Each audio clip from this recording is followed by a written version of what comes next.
अस्सलाम वालेकुम everyone, welcome back to programming college. और आज की वीडियो में हम लोग पाइथन में लाइब्रेरीज और पैकेज स्ट्रक्चर को काफ़ी डिटेल में कवर करेंगे। फर्स्ट ईयर कंप्यूटर साइंस में ये चैप्टर नंबर 2 का एक टॉपिक है। अच्छा, लास्ट वीडियो में हम लोगों ने फंक्शंस एंड मॉड्यूल्स को काफ़ी डिटेल में कवर किया था और इसके रिलेटेड कुछ प्रैक्टिस प्रोग्राम्स भी किए थे। तो आज हम लोगों ने जो है वो लाइब्रेरीज़ को जो है वो पढ़ना है।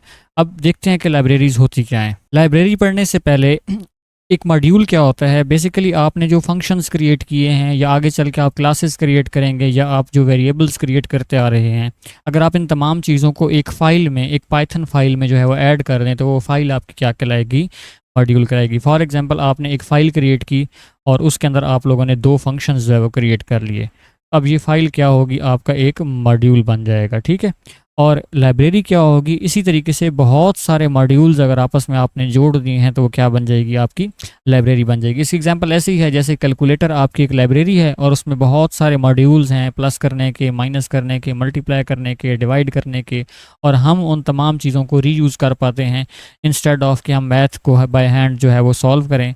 बट हम क्या करते हैं, हम उन बटन्स को यूज़ करते हुए, उन फंक्शंस को यूज़ करते हुए, उन मॉड्यूल्स को यूज़ करते हुए अपनी मैथ जो है वो सॉल्व कर रहे होते हैं। अब लाइब्रेरीज़ का क्यों यूज़ किया जाता है? एक तो इससे आपका टाइम बचता है, आपको कोड बार बार नहीं लिखना पड़ेगा, आप उस कोड को रीयूज़ कर पाएंगे, ठीक है। और वो आपका जो रीयूजेबल कोड होता है वो एक तो ट्रस्टेड होता है और वो टेस्टेड होता है, यानी आप उसके ऊपर ट्रस्ट कर सकते हैं, उसको काफ़ी ज़्यादा टाइम टेस्ट किया गया होता है और तब जाके आपकी एक लाइब्रेरी बनती है। तो इस वजह से आपका वो जो लाइब्रेरी का कोड होता है वो एक रीयूजेबल और ट्रस्टेड कोड होता है। और इसमें पावर भी ज़्यादा होती है क्योंकि एक तो आपकी पहले से पाइथन में कुछ बिल्ट इन लाइब्रेरीज़ भी हैं और आप इंटरनेट से भी जो है वो बहुत सारी लाइब्रेरीज़ को एक्सेस कर सकते हैं, जिसमें बहुत सारे टास्क जो हैं वो काफ़ी ईजिली परफॉर्म हो सकते हैं।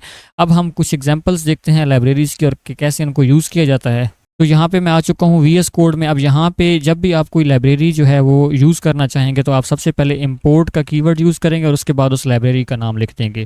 जैसे यहाँ फर्स्ट लाइन में आप देखें कि हमने यहाँ पे डेट और टाइम लाइब्रेरी को क्या कर लिया है, अपने प्रोग्राम में इंपोर्ट करवा लिया है। और इस लाइब्रेरी को जब हम लोगों ने अपने प्रोग्राम में इंपोर्ट करवाया है तो इसके रिलेटेड सारे फंक्शंस भी जो है वो हमें इंपोर्ट हो गए हैं। अब डेट टाइम जो हमने जो है वो इंपोर्ट कराया हुआ है मॉड्यूल, इसमें एक फंक्शन है डेट टाइम डॉट नाउ के नाम से, ठीक है। जब आप डेट टाइम डॉट नाउ लिखेंगे तो इससे हमें करंट डेट और टाइम मिल जाएगा। इसको हमने कहाँ स्टोर करवा दिया है? एक वेरिएबल में, करंट टाइम में।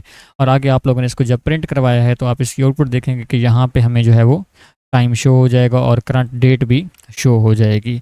इसी तरीके से एक और लाइब्रेरी है जो कि रैंडम इसका नाम है, तो आपने इसको इंपोर्ट किया है और उसके बाद इस रैंडम में एक फंक्शन होता है रैंड इंट के नाम से, जिसको आप स्टार्टिंग और एंडिंग वैल्यू देते हैं। उन दोनों वैल्यूज़ के दरमियान ये फंक्शन आपको रैंडम वैल्यू जनरेट करके दे देता है। तो अब हमें नहीं पता इसके बैकएंड पे कोड कैसा होगा, बट हम इस फंक्शन को तभी यूज़ कर पाएंगे जब हम रैंडम जो लाइब्रेरी है उसको इंपोर्ट करवाएंगे। तो रैंडम डॉट रैंड इट करके आगे जब हम इसमें पैरामीटर्स डालेंगे तो हमें 1 और 10 के दरमियान एक रैंडम नंबर मिल जाएगा और वो नंबर में स्टोर हो जाएगा। और आगे हमने उस नंबर को क्या करवा दिया? प्रिंट करवा दिया। तो अब यहाँ देखें द रैंडम नंबर इज़ 2। आप जब जब इस कोड को यूज़ करेंगे आपको नया रैंडम नंबर यहाँ पे मिल रहा होगा। सेम ऐसे ही एक स्टैटिस्टिक्स की लाइब्रेरी है जिसमें स्टैटिस्टिक्स के रिलेटेड तमाम फंक्शंस पहले से बनाए हुए हैं। तो हमने यहाँ पे एक डेटा का वेरिएबल बनाया है जिसमें हमने लिस्ट बनाई है, उसमें बहुत सारी वैल्यू स्टोर कर दिए हैं। और स्टैटिस्टिक्स डॉट मीन के नाम से एक फंक्शन है जिसमें आप कोई लिस्ट पास करेंगे तो उस लिस्ट का मीन फाइंड करके दे देगा। तो इसमें हमने डेटा वाली लिस्ट पास कर दी है, इसका मीन फाइंड करके हमने मीन वैल्यू के वेरिएबल में स्टोर कर दी और उसके बाद हमने यहाँ पे मीन जो है वो कैलकुलेट करके डिस्प्ले करवा दिया। तो देखें यहाँ पे आ गया द मीन वैल्यू इज़ 63.6। अब ये लाइब्रेरीज़ तो पहले से बनी बनाई थी, हम इनको रीयूज़ कर रहे हैं, बट हम ये लाइब्रेरीज़ खुद कैसे क्रिएट कर सकते हैं? तो लाइब्रेरी क्रिएट करने के लिए सिंपल आप एक पाइथन फाइल क्रिएट करेंगे और उसी फोल्डर में क्रिएट करेंगे जहाँ पे आपका पहले कोड हो रहा होगा। जैसे अभी हम कोड इस फाइल में कर रहे हैं, ठीक है, इस पाइथन इस फोल्डर में कर रहे हैं, हम अपनी लाइब्रेरी भी इसी फोल्डर में आके ही क्रिएट करेंगे। तो ये फोल्डर मैंने वीएस कोड में ओपन किया हुआ है और यहीं पे हम फॉर एग्जांपल एक लाइब्रेरी क्रिएट कर लेते हैं। उसका नाम कुछ भी हो सकता है, मैं इसका नाम रख देता हूँ माई मैथ। इसकी एक्सटेंशन क्या होगी? .py। एंटर दबाएंगे तो ये हमारी जो है वो एक लाइब्रेरी बन चुकी है। अब इसमें मैं कुछ फंक्शंस बना लेता हूँ। जैसे फॉर एग्जांपल मैं एक डिफ़ाइन कर देता हूँ ऐड के नाम से फंक्शन। ये हमसे ए और बी दो वैल्यूज़ देगा और ये हमें रिटर्न करवा देगा a प्लस बी। सेम ऐसे ही यहाँ पे एक हम फंक्शन बना लेते हैं मल्टीप्लाई के नाम से, ठीक है, जो हमसे दो नंबर इनपुट करवाएगा, वो a और b होंगे और ये हमें रिटर्न करवा देगा a कैरिक b। ठीक है, तो ये हमने एक लाइब्रेरी क्रिएट कर ली है। अब मैं यहाँ पे एक और न्यू फाइल क्रिएट कर लेता हूँ, इसका नाम मैं रख देता हूँ new.py। ठीक है, अब मैं यहाँ न्यू फाइल में आ चुका हूँ। अब मैं इस फाइल में आके अपने वही फंक्शन यूज़ करना चाहता हूँ जो माई मैथ में से। तो हम यहाँ ऊपर टॉप पे क्या लिख देंगे, इम्पोर्ट माई मैथ। ठीक है, तो इससे हमारी माई मैथ वाली लाइब्रेरी फाइल इम्पोर्ट हो जाएगी। उसके बाद मैं यहाँ पे लिख देता हूँ, एक वेरिएबल बना देता हूँ v1 के नाम से, जिसमें माई मैथ का मैं फंक्शन ऐड यूज़ कर लेता हूँ डॉट ऐड। ये हमसे दो वैल्यूज़ लेगा, पहली वैल्यू एक ही थी 10 और दूसरी वैल्यू मैं 20 भेज देता हूँ। तो इससे हमें सम जो है वो होके v1 में स्टोर हो जाएगा। उसके बाद मैं प्रिंट कर देता हूँ the value of v1 is, और इसके बाद हम क्या कर देते हैं, v1 की वैल्यू प्रिंट करवा देते हैं। तो अब यहाँ से होगा यूँ कि ये फंक्शंस हमने देखें ऊपर इंपोर्ट माई मैथ किए हुए, तो माई मैथ के रिलेटेड जितने भी फंक्शन इस लाइब्रेरी फाइल में थे, इस मॉड्यूल में थे, वो तमाम फंक्शंस जो हैं हमारे इस फाइल में आ चुके हैं। यहाँ हमने उसका डॉट ऐड फंक्शन यूज़ कर लिया है और उसकी वैल्यू v1 में स्टोर करा दी है। तो यहाँ जब हम इस कोड को फर्स्ट टाइम रन करेंगे तो आपको यहाँ पे एक एरर आएगा। ठीक है, तो इस एरर से आपने घबराना नहीं है। सिंपली आपने क्या करना है, अपने जो आपका सॉफ्टवेयर है जिसमें आप प्रोग्रामिंग कर रहे होंगे उसको पहले आपने क्लोज़ कर देना है। अब ये क्लोज़ इस वजह से किया है क्योंकि यहाँ पे एक पाई कैश के नाम से फ़ोल्डर बनता है। जब आप कोई लाइब्रेरी क्रिएट करते हैं ना, तो इस फ़ोल्डर का क्रिएट होना लाजमी होता है। तो ये फ़ोल्डर ऑटोमेटिकली क्रिएट हो जाता है। देखिए यहाँ पे माई मैथ के नाम से एक फ़ाइल भी क्रिएट हो गई है। ठीक है, अब इसको हम दोबारा ओपन करेंगे VS कोड में इसी फ़ोल्डर को। तो जब हम दूसरी बार इसको ओपन करेंगे तो अब हमारी ये लाइब्रेरी जो है वो सक्सेसफुली इंपोर्ट हो जाएगी। फर्स्ट टाइम लाइब्रेरी जो है वो हमारी इंपोर्ट नहीं हुई थी। तो अब जब मैं इस फाइल को रन करूँगा तो आप यहाँ पे देखेंगे कि हमें जो है वो ये रिज़ल्ट सक्सेसफुली मिल चुका है। तो इस तरीके से आप लाइब्रेरीज़ या मॉड्यूल्स अपने तरीके से भी बना सकते हैं कि आपको एक .py फाइल पहले बनानी पड़ेगी, उसमें आप फंक्शंस ऐड कर दें, और फिर जिस फाइल में भी आप उन फंक्शंस को रीयूज़ करना चाहेंगे उस फाइल को पहले जिसमें आपने फंक्शंस बनाए हुए हैं इंपोर्ट करवा लेंगे, और वही फाइल का नाम और आगे डॉट, और आप जो फंक्शन यूज़ करना चाहें वो फंक्शन यूज़ करके आप जो भी कोडिंग करना चाहें आप अपनी मर्ज़ी के मुताबिक कर सकते हैं।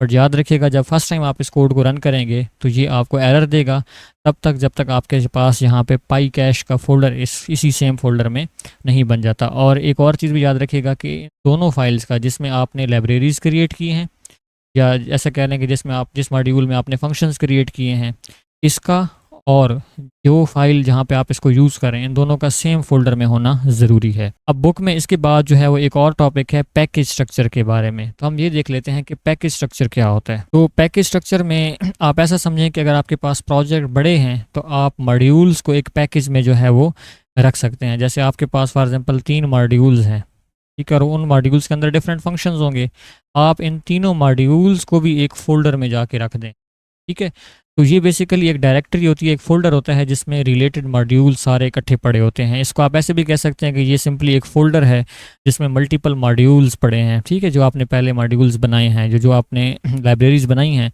वही सारी आपने एक फ़ोल्डर में रख दी हैं, तो वो क्या बन जाएगा, पैकेज बन जाएगा। ये हमें अलाउ करता है कि हम रिलेटेड मॉड्यूल्स को इकट्ठा रख पाएँ और उनको फिर लार्ज प्रोजेक्ट्स में रीयूज़ कर पाएँ। तो हम एक पैकेज स्ट्रक्चर क्रिएट करके समझते हैं कि ये काम कैसे करेगा। अच्छा, पैकेज स्ट्रक्चर को क्रिएट करने के लिए अब जैसे लेट्स सपोज मैं यहाँ पे एक पैकेज स्ट्रक्चर क्रिएट करना चाहता हूँ, तो मैं पहले एक फ़ोल्डर क्रिएट करूँगा। इस फ़ोल्डर का नाम मैं अपनी मर्ज़ी से दे सकता हूँ, जो भी देना चाहूँ।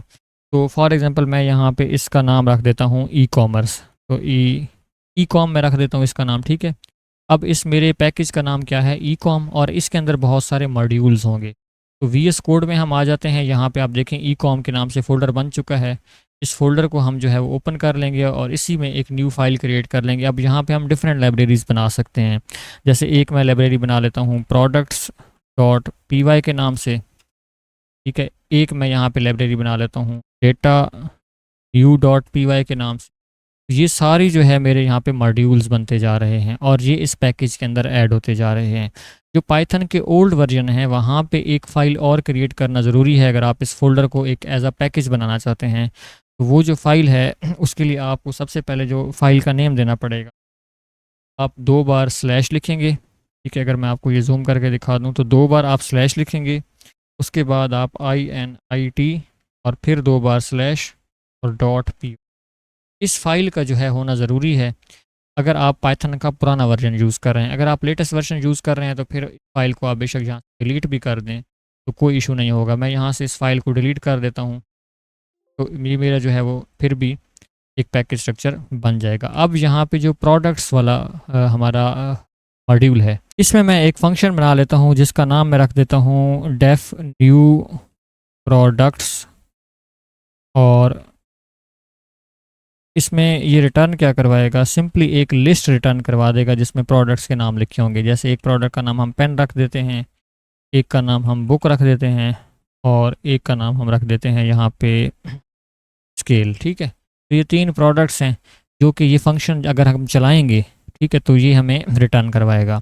अब मैं बाहर दोबारा यहाँ से वापस आ जाता हूँ, ठीक है, फ़ोल्डर में। अब यहाँ पे आप ज़रा गौर कीजिएगा, हमने ई कॉम के नाम से एक फ़ोल्डर बनाया है और इस फोल्डर में हमारे 2 मॉड्यूल्स मौजूद हैं, एक डेटा न्यू के नाम से और एक प्रोडक्ट के नाम से। प्रोडक्ट के अंदर ही हमने कुछ फंक्शंस क्रिएट किए हुए हैं, हम इसी को रीयूज़ करेंगे। ठीक है, अब इस पूरे पैकेज को हम इधर बाहर रीयूज़ कर सकते हैं, यानी न्यू के फोल्डर में, ये न्यू की फाइल में मैं इस ई कॉम के पूरे पैकेज को यूज़ कर सकता हूँ। तो मैं VS कोड में यहाँ से कहाँ चला जाऊँगा, न्यू में चला जाऊँगा। अब मैंने कहाँ से इसको इंपोर्ट करके लाना है फाइल को, product.py वाली को ई कॉम से। तो मैं यहाँ पे पहले लिखूँगा from e com import product. ठीक है, तो इससे मैं बेसिकली कर क्या रहा हूँ, मैं ई कॉम पैकेज से प्रोडक्ट वाले मॉड्यूल को इंपोर्ट कर रहा हूँ।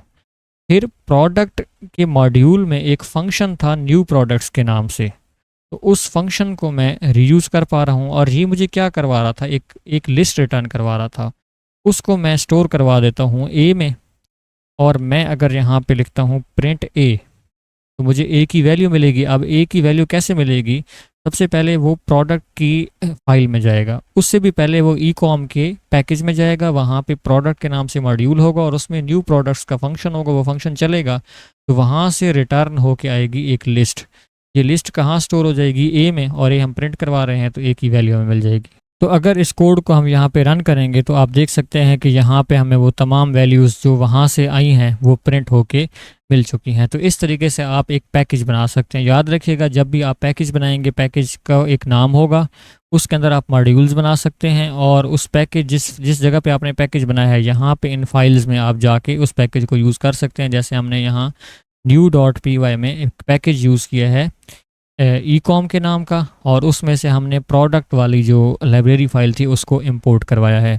अब बुक से चीज़ें जो है रीड कर लेते हैं। तो बुक में जो है उसने लाइब्रेरीज़ और मॉड्यूल्स के बारे में यही कहा है कि लाइब्रेरी और मॉड्यूल टूल बॉक्स होते हैं जिनमें यूज़फुल टूल्स मौजूद होते हैं जो आपकी प्रॉब्लम्स को सॉल्व करने के लिए जो है वो काम आते हैं। आपको हर चीज़ स्क्रैच से, शुरू से नहीं बनानी पड़ती। और इस सेक्शन में हम यही पढ़ेंगे कि हमने कैसे जो है वो लाइब्रेरी फाइल्स को इंपोर्ट या यूज़ करना है। इनको इंपोर्ट करने के लिए हम इंपोर्ट का कीवर्ड यूज़ करते हैं। ये तीनों एग्जांपल्स मैंने आपको नीचे सॉल्व करके पीछे दिखा दिए हैं। पैकेज स्ट्रक्चर में हम यही कहते हैं कि बड़े प्रोजेक्ट्स को मैनेज करने के लिए हम जो है वो मॉड्यूल्स को पैकेजेस में डाल देते हैं। पैकेज बेसिकली एक फोल्डर या डायरेक्टरी होती है जिसमें रिलेटेड मॉड्यूल्स मौजूद होते हैं। और यहाँ पे भी उन्होंने यही कहा है कि आपके ई कॉमर्स पैकेज में products.py के नाम से एक मॉड्यूल है जिसमें ये सारी वैल्यूज़ मौजूद हैं, और आप बाहर आके अपनी मेन स्क्रिप्ट में फ्रॉम ई कॉमर्स इम्पोर्ट कर लेते हैं प्रोडक्ट्स को। तो उसकी जो लिस्ट है उसको आप अवेलेबल प्रोडक्ट्स में स्टोर करा देते हो, और जब प्रिंट कराओगे तो आपको वैल्यू वो मिल जाएगी। सो आई होप आप लोगों को पैकेज स्ट्रक्चर और मॉड्यूल्स के बारे में अच्छी सी जो है वो समझ आ चुकी होगी। और ये जो लाइब्रेरीज़ हैं ये कुछ ऑनलाइन भी होती हैं, थर्ड पार्टी लाइब्रेरीज़, वो पिप के थ्रू इंस्टॉल होती हैं, तो वो भी मैं आपको किसी दिन जो है वो वीडियो में समझा दूँगा। सो अगर आप लोगों का लाइब्रेरीज़, मॉड्यूल्स और पैकेजेस के रिलेटेड कोई भी क्वेश्चन हो तो आप कमेंट सेक्शन में पूछ सकते हैं। वीडियो अगर आप लोगों को अच्छी लगी हो तो वीडियो को लाइक और चैनल को सब्सक्राइब करना ना भूलिएगा। मिलेंगे नेक्स्ट वीडियो में, तब तक के लिए अल्लाह हाफिज़।